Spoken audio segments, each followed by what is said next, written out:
You are listening to In Conversation with Jennie and Mark. Hello, everyone. I am the Reverend Jenny Adams from Holy Nativity Church, Eastfield in Scarborough. Hey, and I'm Reverend Mark Adams from Winnow Wellbeing. We've moved. We're back. We we moved and we're back. We're unpacked. We're All is unpacked. well. Finally, we've kind of thought we thought better start our podcast again.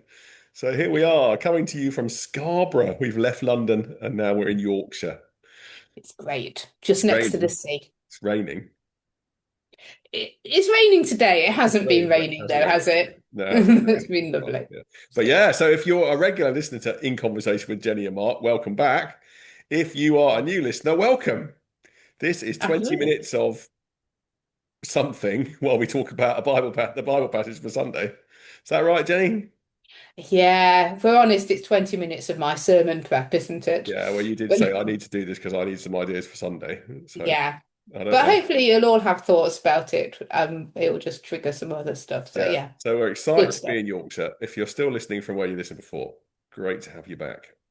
Um, Fabulous. and yeah, so we've missed out a whole lot of stuff, haven't we? While we've been moving house, we've missed out Ascension Day and Pentecost Pentecost, and Trinity Trinity Sunday. Sunday. So now we're Hmm. at Trinity 1.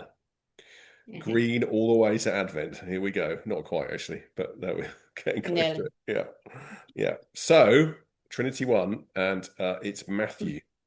Matthew Matthew 9. Matthew 9, 9 to 13, and then we skip over a bit and then 18 to 26. So shall I think I'm going to read that, aren't I? So Yeah, I you read it. if you are watching this on YouTube, then you're going to see it on the screen. If you're listening, then we're just going to read it.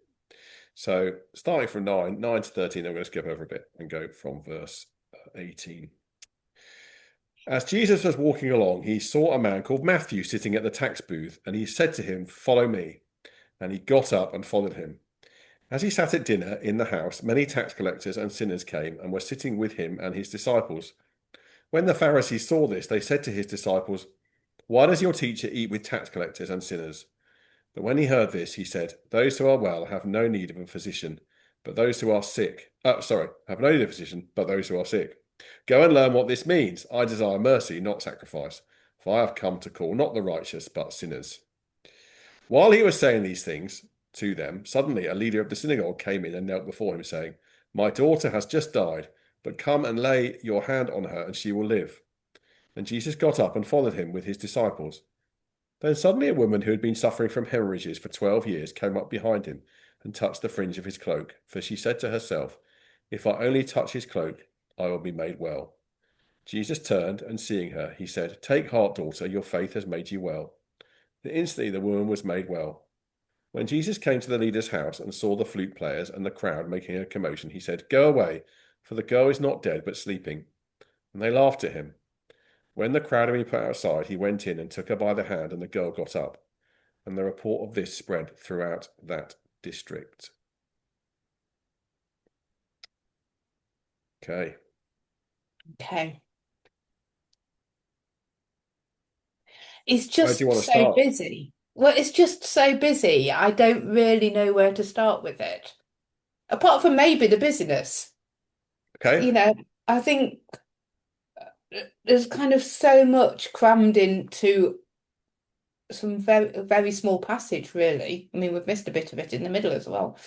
Yeah, I Um, mean, I was wondering why the lectionary compilers decided to put these two bits together. I don't know whether there's supposed to be a sort of linkage between the two. I don't I'm know. hoping we'll come up with Maybe we'll one come up with because I one. can't see Okay. But I think immediately that's what an it interesting is. place to start. Busyness is an interesting place to start. And Jesus' willingness to be interrupted, I think, is an interesting place to start.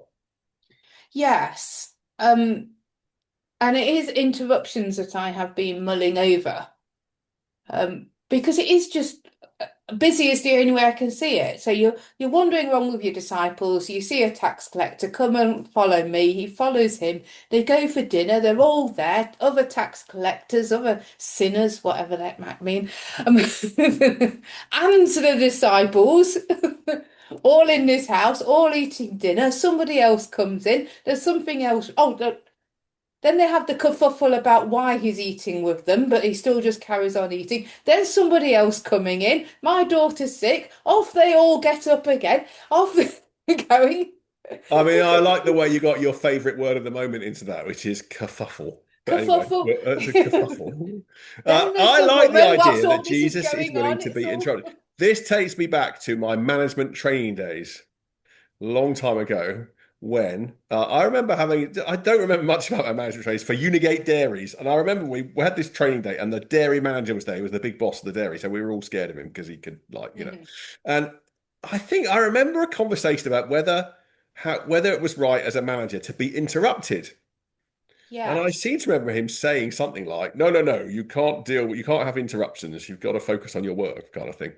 And I remember thinking then, I don't think I was brave enough to say it, but I remember thinking, but actually, when I was just a lowly production supervisor, there was always interruptions. And in fact, Mm. how you responded to interruptions was part of your work as me, just a supervisor when he was the boss. But so I this just sort of stuck with me really. How do you deal with are interruptions part of your work as a vicar? I've obviously been a A vicar for a long part of your time. I'm work. not now, but as a vicar, are they part of your work or not? If someone interrupts you, is that a good thing or not? What do you think? Um, well, I think we're supposed to think it's a good thing. I mean, I'm honest, I don't think I always do, but Supposed to um, think it's a good but thing. I think we're supposed to. So, um, I mean, it depends what I'm interrupted with. I'm always happy to be interrupted with a cup of coffee and somebody willing to stand and chat. We then get to about 7 o'clock at night, and I realise I've not done what I should do. Apart from I have done what I should do because I've been chatting to people. So Jesus it's is always managing interruptions, though, isn't it? He doesn't. mm, He does usually go with them, doesn't he? Actually, but he does also try to get away from them. So there's always those classic passages where he's going off by himself and finding time, yeah. But even then, there are times where he goes off But by then they himself and they're follow not him, don't there, and they? then they follow So him and they're all there. So he does seem to have a high tolerance for interruptions, which I think is interesting. I think it's it's noteworthy. I mean, I would say that Jesus had less issue with emails. Well, that's true, but he did have a lot of crowds following him around, so we'll give him that one. Yeah, yeah, but Okay, so he's um, been interrupted. He's interrupted by Matthew, mm, and he's interrupted by. It's not was named interrupted by actually. the Pharisees, then Interrupted want by to the ask about his Pharisees. dinner. It's interesting because, of course, this passage about. Okay, so what are we doing first? Are we doing Matthew first, calling of Matthew, and then we're going to come on to the and then see how they link together. We're going to do it like that. Yeah, the call. Well, let's do it in order. Yes, Okay, start at the very fine. beginning. Let's talk a little bit about Matthew and his calling. Then he gets up and Okay, follows him. I mean, that's what's striking to me about that, isn't he? He's like, "Follow me," and he got up. I mean, that's the theme as well, isn't it? Doesn't think about it, just goes. just ups and goes without a second thought.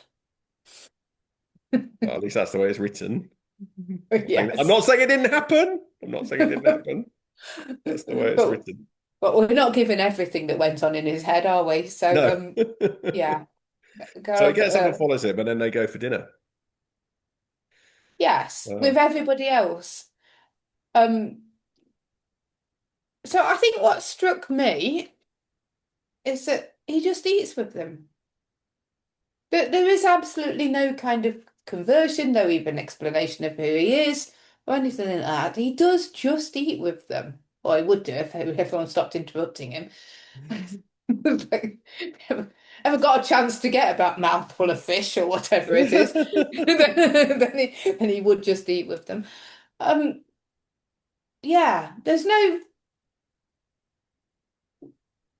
seem to be any kind of you shouldn't be doing this Well, or any. there is he shouldn't be doing this from the Pharisees, though. They're very quick to judge him for not for doing it, aren't they? I'm meaning of all the other people he's eating with. Meets them exactly where they are and just eats with them. He It's all. does. He I mean, does. I suppose going back to relationships, really, which you spoke about on Sunday. Um, the relation. Jesus is willing to be, what's the word I'm looking for? Maligned is the first word that comes to head. Well, he's willing to have people say bad things about him. He's not, I mean, you could say he's careless of his reputation, really. He's not bothered about his reputation, is he? No. Uh, I mean, we might worry about that. What will people say if they see us there or if we're doing that? But he is completely unconcerned about that.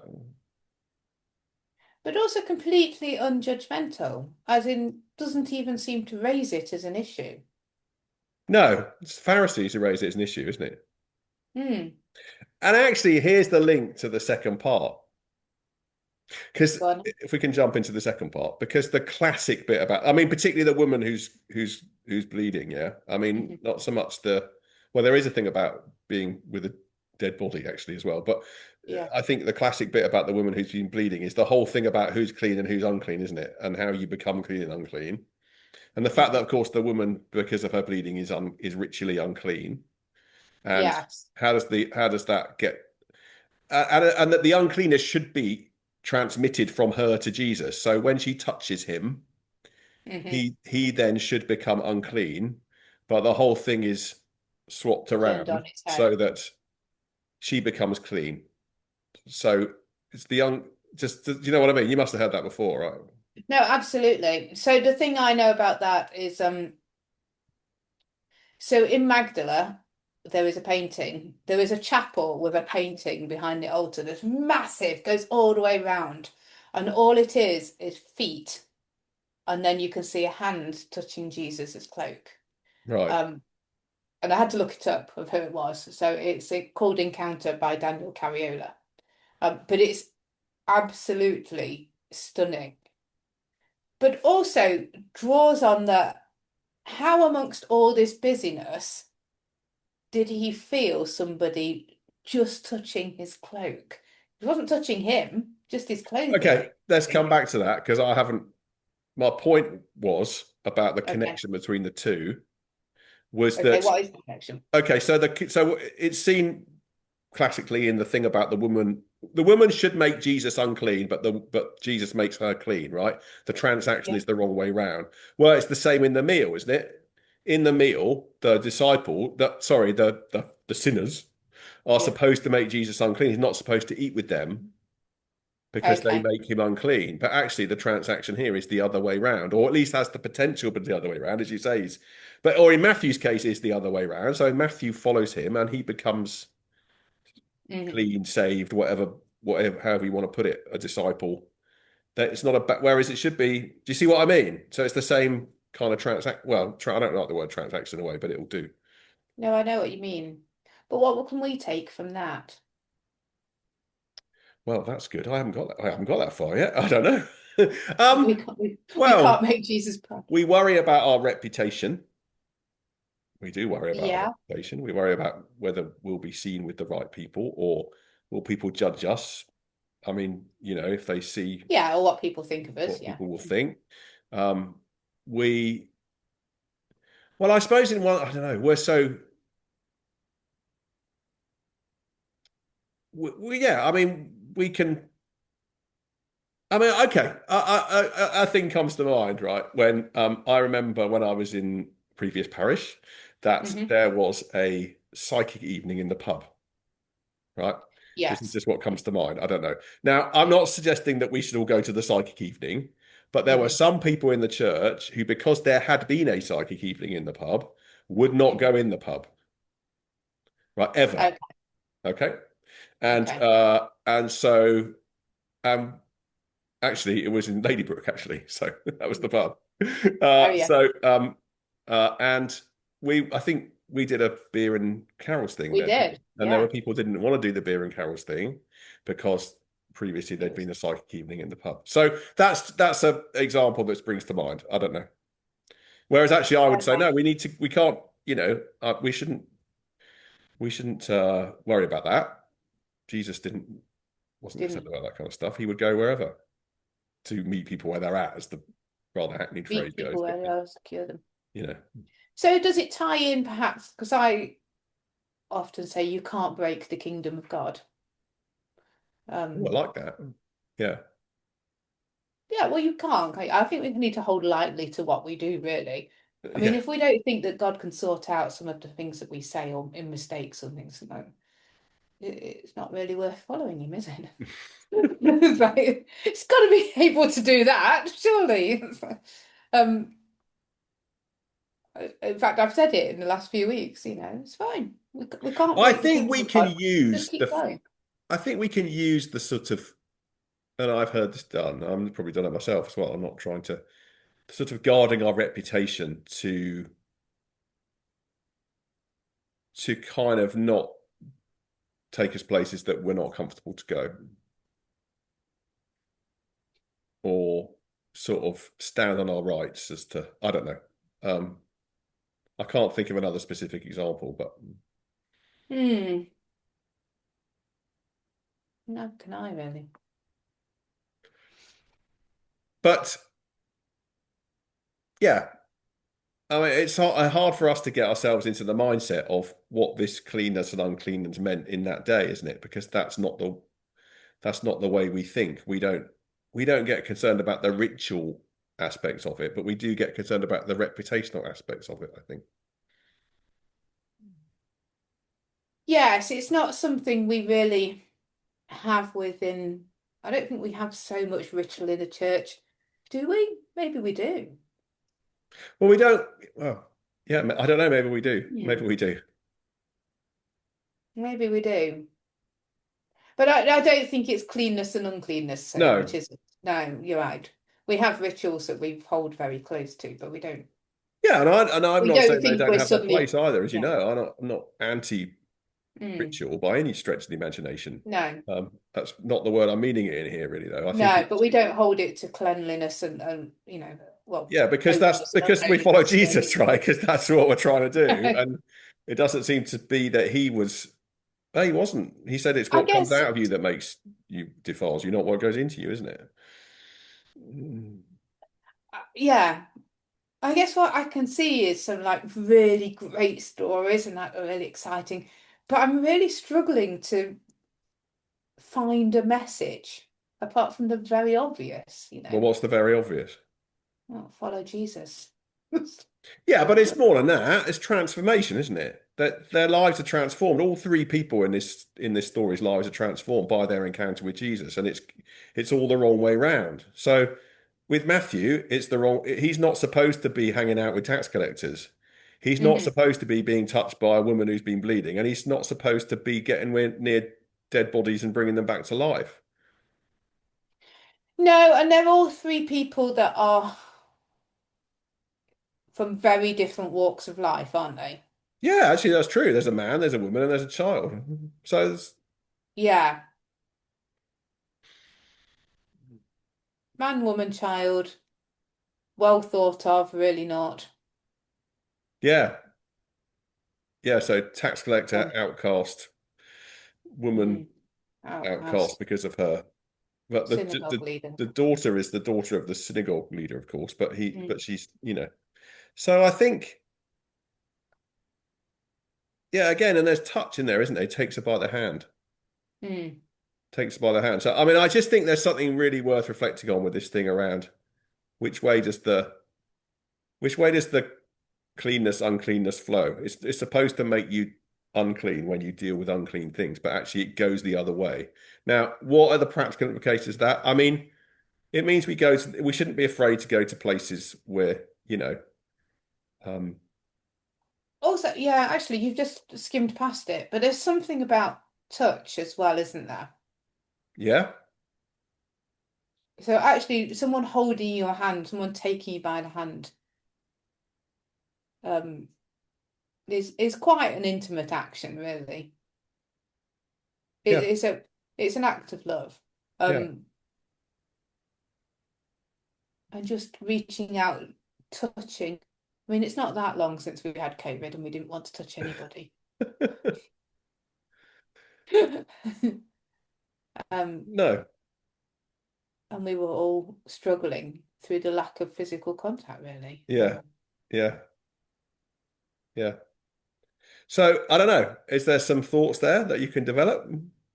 I'm not preaching on Sunday because I'm not preaching much. I did preach last Sunday, You but did, I yeah. don't have my church to preach in anymore. So, That's all right. I've done the rota. so Um, if you're part of Holy Nativity, you can see what Jenny is going to do with this now, if at all, if anything between now and Sunday. I will do something. There'll be something. I've had some, Well, yeah, I know you're going to do something, but whether you'll do anything with this, I mean, we'll see whether, yeah, there have been some thoughts. I think the touching, I think the cleanliness, the I hadn't direction seen, of I hadn't travel. seen before this conversation and thinking about it with you, the kind of connections between the three. I think there's something in that, and where you go with that, I don't know, but I think that actually you can see the same pattern in each of these encounters. Hmm. Because eating is a kind of intimate kind of act as well, isn't it?